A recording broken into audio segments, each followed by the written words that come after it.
அல்ஹம்துலில்லாஹ், புகழனைத்தும் அல்லாஹ் ஒருவனுக்கே உண்டாகட்டுமாக. அல்லாஹினுடைய அளப்பெரும் கிருபையினால் 4ஆம் நாள் தராவி தொழக்கூடிய பாக்கியத்தை அல்லாஹு தஆலா தந்திருக்கிறான்.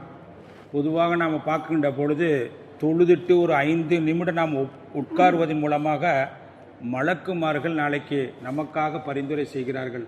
தொழுதன்னே அவங்க போகலை, அல்லாஹுவை பற்றி அல்லாஹுடைய ரசூலை பற்றி கேட்பதற்காக நேரங்களை ஒதுக்கினாங்க. இவங்களுக்கு நீ என்ன ஒதுக்கு? சொர்க்கத்தை ஒதுக்கு. எவ்வளோ பெரிய ஃபாய்தா! ஒரு 5 நிமிஷம் தான். இந்த 5 நிமிஷத்துக்கு நாளைக்கு மலக்குமார்கள் 5 நிமிஷத்தை ஒதுக்குனக்கு சொர்க்கத்தை ஒதுக்கு என்று சொல்லுவாங்களாம். அப்போ 4ஆம் நாள் தொழுதா என்ன ஃபாய்தா அப்படின்னு பார்க்கின்ற பொழுது தௌராத் வேதம், ஜபூர் வேதம், இஞ்சில் வேதம், குரான் ஓதுனா என்ன நன்மையோ அந்த நன்மையை 4ஆம் நாள் தொழுது அத்தனை பேர்களுக்கும் கிடைக்கிறது என்று அலி ரலியல்லாஹு தஆலா அவங்க சொல்லுவாங்க. இன்றைக்கு ஓதப்பட்ட சூரத்து நிசா. அல்லாஹு தஆலா குர்ஆன் ஷரீஃபில் பெண்கள் என்ற ஒரு சூறாவை வச்சிருக்கிறான். அந்த சூறாவை நம்ம ஓதணும். அதில் ஒரு வசனம் அல்லாஹு தஆலா சொல்கிறான், வத்தகுல்லாஹ் அல்லதி தஸாலூன பிஹி வல் அர்ஹாம். இந்த சூறாவை ஒவ்வொரு நிக்காகளையும் ஓதுறாங்க. எப்படிங்க? ஒவ்வொரு நிக்காவிலையும் நீங்கள் பார்க்கின்ற பொழுது குத்துபா ஓதுறப்ப இந்த ஆயத்து கண்டிப்பாக இடம் பெற்றிருக்கும். அதில் என்ன சொல்கிறாங்க அப்படின்னு சொன்னால், வத்தக்குள்ள அல்லாஹ்வே அஞ்சி கொள்ளுங்கள், தசாலுன பிகு வல்லஹாம், அதற்கு அடுத்தாப்புல உறவுகளை நீங்கள் பேணுங்கள். அல்லாஹ்வே அஞ்சி கொள்ளுங்கள், வலா தசாலுன பிகு வல்லஹாம், அதாவது அடுத்ததாக உறவுகளை பேணுங்கள் என்று அல்லாஹ் தஆலா சொல்றான். அப்போ வாழக்கூடிய காலகட்டத்தில் உறவுகளோடு யார் சேர்ந்து வாழ்கிறார்களோ அவர்களுக்கு வாழ்நாளை அதிகப்படுத்துகிறேன், பரக்கத்தை கொடுக்குகிறேன், ரிஸ்கை அதிகமாக்குகிறேன் என்று நபிகள் நாயகம் ஸல்லல்லாஹு அலைஹி வஸல்லம் அவர்களும் நமக்கு சொல்லி காட்டுவாங்க.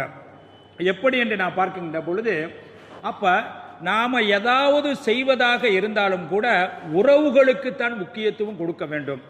எப்படி என்று நான் பார்க்கின்ற பொழுது, அபூபக்கர் ரலியல்லாஹு தஆலா அன்ஹு அவர்களுடைய மகளார் ஆயிஷா ரலியல்லாஹு தஆலா அன்ஹா அவங்கள பற்றி இட்டு கட்டிட்டாங்க.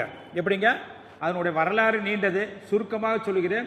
ஆயிஷா ரலியல்லாஹு தஆலா அவங்கள பற்றி இட்டு கட்டிட்டாங்க, ஒரு அவதூறாக பேசினாங்க. அப்படி அவதூறாக பேசியவர்களில் மிஸ்தக் ரலியல்லாஹு தஆலா அவங்களும் என்ன செஞ்சாங்க? அவங்கள பற்றி இட்டு கட்டி பேசிட்டாங்க. இப்படி பேசிய உடனே அபூபக்கர் ரலியல்லாஹு தஆலா அவங்களுக்கு மிஸ்தக் ரலியல்லாஹு தஆலா அவங்களுக்கு உறவு இருக்கிறது. இப்படி உறவு இருக்கின்ற பொழுது ஏற்கனவே என்ன செஞ்சாங்க? இப்படி இட்டுக்கட்டி பேசுவதற்கு முன்பு அபூபக்கர் ரலியல்லாஹு தஆலா அவங்க மிஸ்தக் ரலியல்லாஹு தஆலா அவங்களுக்கு மாசம் ஒரு தொகை கொடுப்பாங்க. இன்னைக்கு நாம பார்க்குற எத்தனையோ தனவந்தர்கள் என்ன செஞ்சாங்க? மறைமுகமாக இல்லாத எளியவர்களுக்கு மாதந்தோறும் ஏதோ உதவிகள் ஒத்தாசைகள் செய்யக்கூடியது செஞ்சு கொண்டு தான் இருக்காங்க.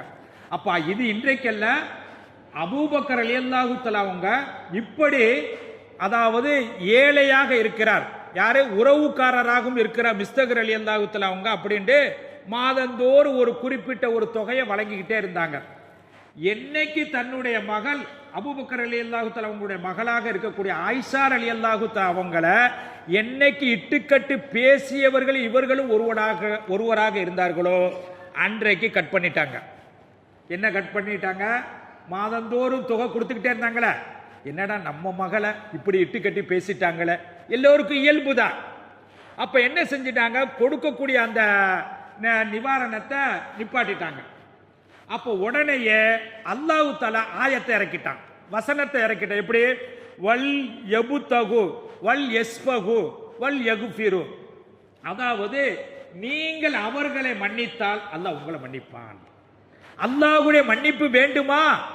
நீங்கள் அவர்களை மன்னியுங்கள் அப்படின்ற உடனேயே அந்த மிஸ்தக் ரலியல்லாஹு தஆலா அவர்களின் மீது இருந்த அந்த கோபம் அபூபக்கர் ரலியல்லாஹு தஆலா அவங்களுக்கு நீங்கிருச்சு.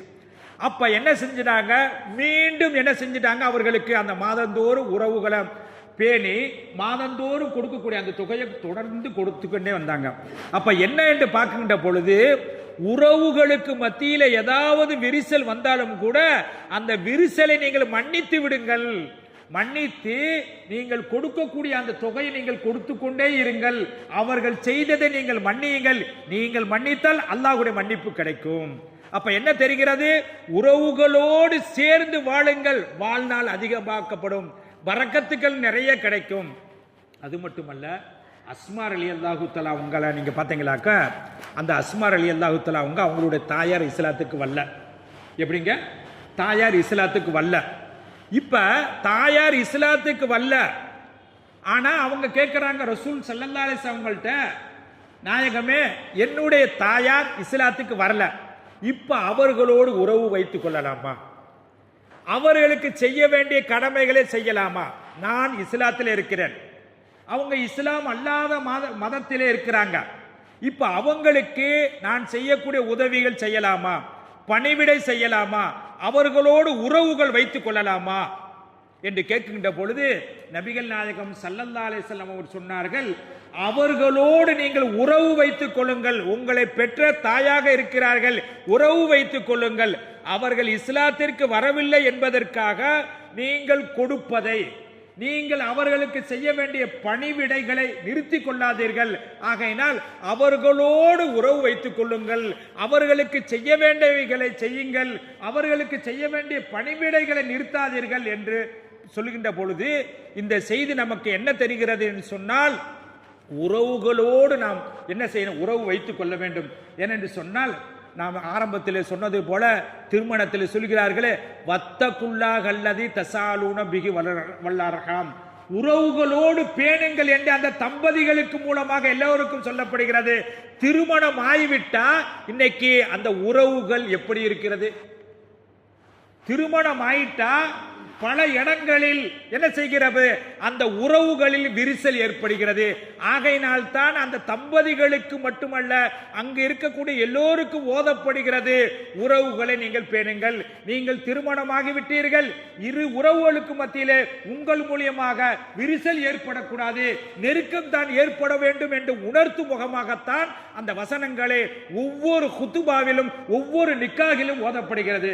ஆகையினால் உறவுகளோடு சேர்ந்து வாழ்வோம். உறவுகளுக்கு மத்தியிலே ஏதாவது குறைகள் தவறுகள் இடம்பெற்றிருந்தால் அதை மன்னிக்கும் மனப்பான்மை உடையவர்களாக அல்லாஹ் ஆக்கி உறவுகளோடு சேர்ந்து வாழ்ந்து நீண்ட கால வாழக்கூடிய பாக்கியத்தையும் பரக்கத்துக்களை ரஹமத்துக்களை பெறக்கூடிய நன்மக்களாக உங்களையும் என்னையும் ஆக்கி அருள்புரிவானாக. வாஹிர் தவான் அல்ஹம்துலில்லாஹி ரப்பில் ஆலமீன்.